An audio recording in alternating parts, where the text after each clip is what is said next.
Assalamualaikum warahmatullahi wabarakatuh. Apa kabar anak-anak? Berjumpa lagi dengan saya Bu Tumi dalam pelajaran bahasa Indonesia. Semoga kalian di rumah sehat-sehat saja ya, dan mengikuti pembelajaran kali ini. Kemudian untuk pembelajaran hari ini kita akan mempelajari tentang surat. Nah, surat yang kemarin sudah kita bahas yaitu surat pribadi ya. Dan sekarang kita akan membahas tentang surat dinas. Jadi kita masih dalam bab 7. Jadi untuk pertemuan kali ini kita hanya akan membahas tentang surat dinas ya. Nah, sebelumnya saya akan sampaikan dulu kompetensi dasar yang harus kalian kuasai, yaitu menelaah unsur-unsur dan kebahasaan dari surat pribadi dan surat dinas yang dibaca dan didengar. Adapun tujuan dalam pembelajaran kali ini, ya, kalian setelah selesai belajar nanti, kalian diharapkan dapat menelaah unsur-unsur dan kebahasaan dari surat pribadi dan surat dinas yang dibaca dan didengar. Kita lanjutkan. Pengertian surat. Pengertian surat memang sudah kita bahas kemarin pada saat kita membahas tentang surat pribadi, tapi ada baiknya kita ulang lagi ya. Yang dimaksud dengan surat adalah sarana komunikasi untuk menyampaikan informasi tertulis oleh suatu pihak kepada pihak yang lain. Jadi sekarang kita lanjutkan surat dinas. Surat dinas yang akan kita bahas pada hari ini pada khususnya ya, yaitu bagian dari kepala. Jadi nanti kita hanya akan membahas kepala surat saja. Oke, kita lanjutkan. Surat dinas, yang dimaksud dengan surat dinas adalah surat yang digunakan untuk kepentingan resmi atau kedinasan, baik perseorangan, instansi, maupun organisasi. Misalnya, undangan, surat edaran, dan surat pemberitahuan.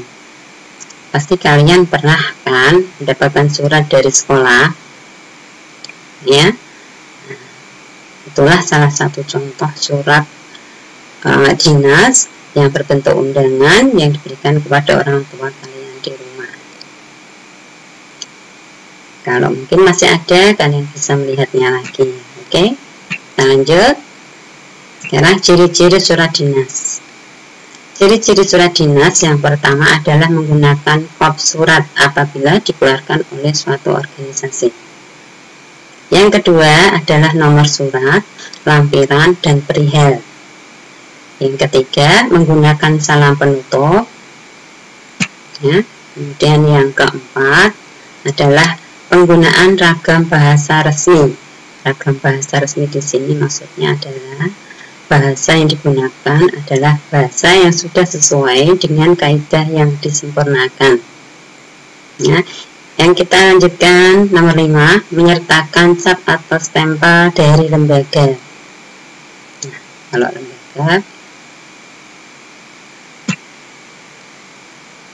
lembaganya lembaga resmi ya, pasti ya. Oke, kita lanjutkan. Bagian-bagian surat. Nah, saya ulang lagi, yang harus kita bahas kali ini hanya pada bagian surat yang pertama, yaitu kepala surat atau disebut dengan box. Untuk bagian yang lain bisa kita bahas di lain kesempatan. Oke, kita lanjutkan. Kepala surat, bagian yang pertama, yaitu terdapat beberapa hal yang ditulis di dalam kop surat, yaitu nama instansi, ya, kemudian alamat lengkap, yang ketiga nomor telepon, yang keempat kotak pos, dan yang kelima lambang atau logo. Oke, kita lanjutkan. Dalam penulisan kepala surat, hendaknya diperhatikan hal-hal sebagai berikut.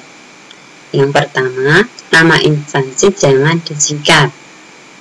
Misalnya ada kata di sini Biro Diklat. Kata Biro Diklat ini adalah bentuk singkatan, ya. Kemudian Depdiknas. Depdiknas juga bentuk singkatan. Badan Bimas juga bentuk singkatan. Nah, bentuk-bentuk singkatan seperti itu tidak boleh digunakan di dalam pop surat. Nah, dalam penulisan pop surat tidak boleh digunakan. Jadi kita harus menulisnya dengan lengkap. Contohnya seperti ini, Biro Pendidikan. Ya. Jadi Biro Diklat itu kepanjangan dari Biro Pendidikan dan Pelatihan. Depdiknas adalah kepanjangan dari Departemen Pendidikan Nasional. Badan Bimas. Badan Bimas kepanjangan dari Badan Bimbingan Masyarakat. Jadi kita harus menulis dengan lengkap seperti itu.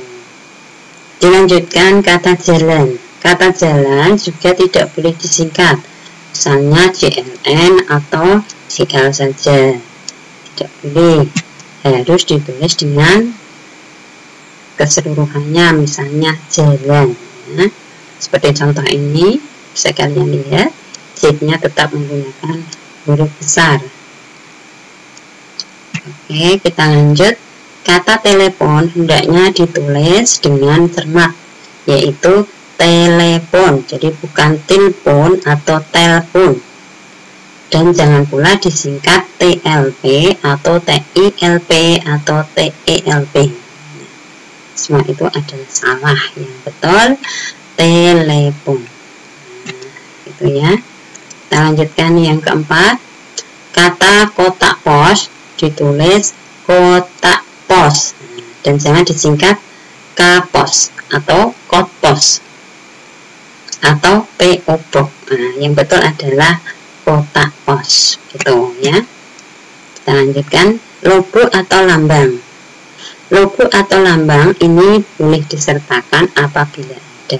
Jadi apabila tidak ada, tidak perlu disertakan.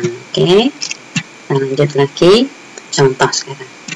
Kita lihat contoh dari kop surat. Ada dua modelnya. Yang pertama menggunakan huruf kecil dan huruf besar. Ini ya. Nama instansi ditulis dengan huruf kapital semuanya. Lihat.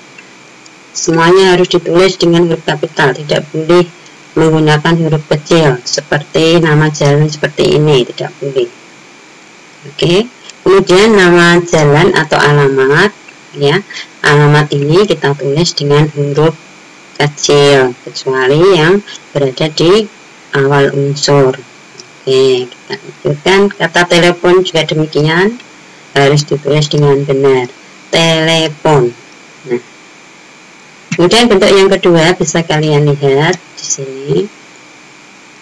Kepala surat dapat pula seluruhnya ditulis dengan huruf kapital. Nah, kalau tadi ada yang huruf kecil, sekarang semuanya huruf kapital. Kalian lihat nama instansi di sini ditulis dengan huruf besar semuanya. Kemudian ditambah lagi dengan alamat juga ditulis dengan huruf besar. Oke, bisa kalian lihat ya.